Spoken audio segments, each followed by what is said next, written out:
You think he's dead, but he's really not. Oh, that's something about the dog. Something you said about the dog's burning. And he pulls the knife out, and he gets his extra mouth out like an alien to devour Alice. And she takes her shotgun and goes, "Hasta la vista, baby," and blows his head off with his extra mouth out.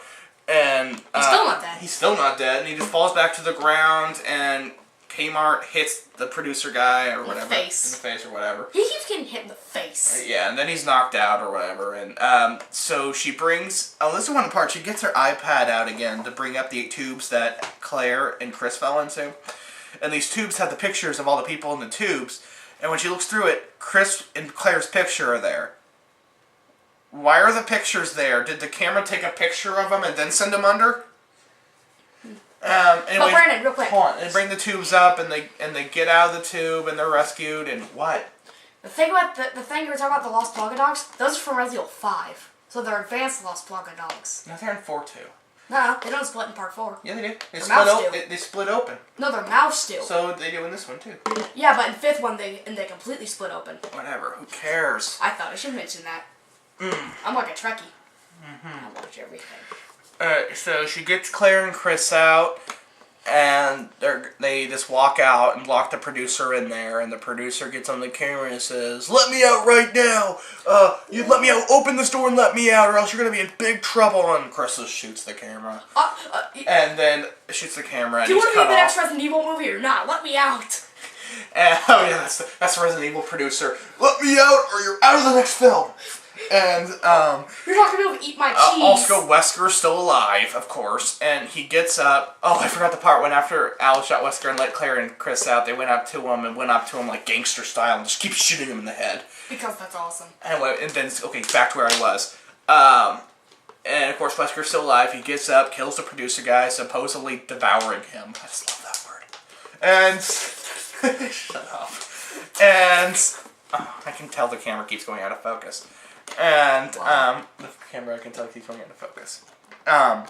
They hear that, after they let all the people out and take all the spiders off of them, they hear the jets going, and they're like, "Oh crap, Wesker's escaping," and they go after the jet, and then you hear the alarm that says, "Purging, purging." That was the thing that happened at the beginning of the movie when she sent her clones in, and Wesker turned on the self-destructing, killed them all. It's called purging, and she ended up being on the jet. Well, he does it again to this facility, and it's like, "Purging, purging," and then Alice says, "We have to get to the top deck now." And then they run away, and then Wesker's on his ship, and you're like, "Oh, let me guess, is there another clone there or something?" Well, no, it's not that. It wouldn't be that stupid. But he starts looking in the life vest, and all of a sudden he sees the purging bomb, and he's like, "Oh shit!" And then, I'm totally screwed. And then the whole jet explodes into like a black hole, and then it gets sucked away.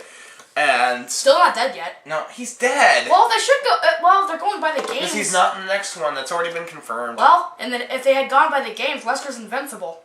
Whatever. And it killed him. And then you see Alice on the ship, and they said, "Why'd we run up here?" And she goes, "I didn't want you to miss that."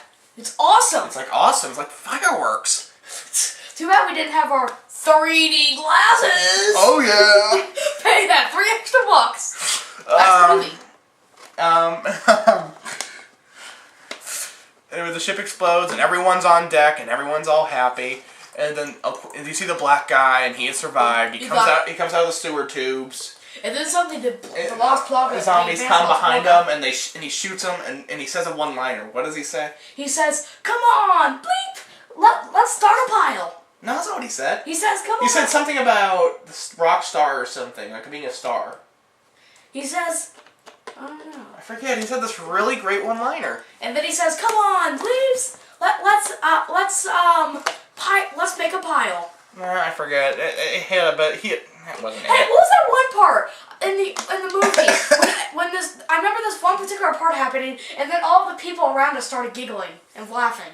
It was the one-liner. I can't remember what it was. It was actually really funny, but I can't remember what it was. And so everyone's on the ship and they're all happy. But when the black dude's from the tubes, he sees all these jets coming. And it's from Umbrella, and there's a bunch of army soldiers in them. And then on the ship, and they go. Claire goes, "What's that?" And Alice goes, "Trouble." And then the movie ends. No, doesn't end right there.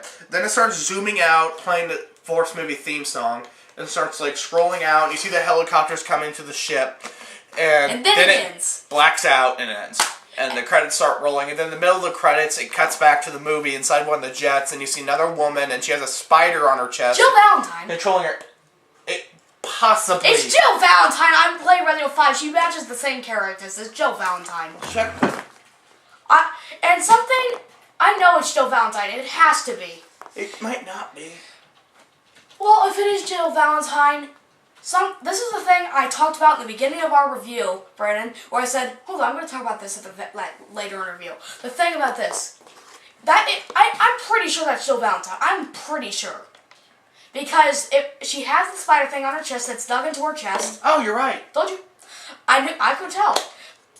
Where did Jill Valentine go in Resident Evil 2? In Resident Evil 3, she's just gone, but they never explain where she's missing. But now she appears again, but they never... She has the spider on her chest. He's right, I just checked. It is Jill. That's very interesting. You see Jill Valentine with the spider on her chest, just like in the 5th one. And she says, we have some hostiles down there, and we all have to take them down. Let's go. And then it cuts. But why didn't they mention to Alice that Jill Valentine was kidnapped by Umbrella in Part 3? And yeah, that's another thing, though. That's another thing that's not freaking explained. Why is she there? Why does she have the spider on her chest? What is the spider? What does it do? Why is it there? Why is this one digged into her skin? Oh, God. And then the credits roll. Wait, can I say something? And something I want to say about those missing characters not explaining. From Resident Evil 2 Apocalypse, whatever happened to the little girl? Weren't you so happy? She was like, new. Weren't you so happy to see her live? But then suddenly she's gone? Yeah. And never explained? Well, at least in Alien 3, they explain what happened to Newt. Yeah, but he died from drowning. Yeah, but, this review's going a lot longer than I wanted. And,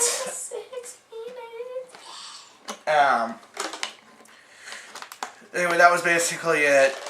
Okay, it just wasn't a good movie. I mean... You see it for the action. It's a good...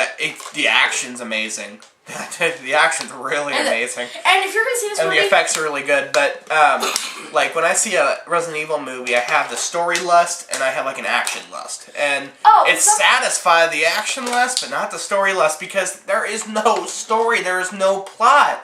The whole entire movie is just Alice blowing shit up. And, like, characters dying and stuff like that. Characters you've never seen before and are never explained in depth and never develop. There is no character development in this movie whatsoever besides Chris a little bit. And, I mean, and there's so many new things, put into the movie, like the red spiders and the executioner and the Las Plagas and... Oh, one more thing we forgot to mention. Cameron. And... Oh, crap, what else was there? And, like, Jill Valentine, and, like, none of it is explained. None of it is, like, what is this stuff doing here? Why is it there? I mean, why did they never mention that Jill Valentine was kidnapped by Umbrella? Nothing is explained, and they just, it just had no plot. The whole movie was just Alice blowing things up. There's nothing besides that. Oh, and one more thing about... Like, Resident Evil 1, 2, and 3, they had a plot. This one just didn't. It just, like, the other movies felt longer because it had a lot of storytelling and talking. This one, it didn't have much dialogue. It was just all blowing up, so it went a lot faster. I just didn't like it that much. They just didn't explain anything, and there's just no character development. That's what this bugs me so much. Hey, can I say something about Resident Evil 4 Afterlife? This isn't a review. This is just me saying this. For all you listening to this. If you see this review and you're like, well, you said it's good action, so I'm going to go see it for maybe the executioner, maybe to see Chris and and I'm saying, why is execution? Oh, I already said that. But I'm just saying this. When you go to the movie, know how in movie theaters they usually charge like an extra $3 for 3D? Don't get the 3D. There's no need. There's no need. It didn't add anything to it. They don't take advantage of the 3D. Like, no, in most 3Ds they have those stupid cheat scenes, but you like them because it comes out right at you. Like in My Bloody Valentine, where it comes out at the screen with a pitchfork. This movie... There's nothing. Has no 3D. The commercials had better 3D effects. Like, right before the axe hits the screen, it cuts to a different perspective, and it makes it like, I don't know how I can explain this. Like, at first, the axe is coming at you, and then it changes perspective, and it goes under it like this. It's not 3D. The 3D adds nothing to it. There's not... the commercials. So don't see it for the story. There is no story, and don't expect for anything to explain. Don't expect to find out why anything from the games is even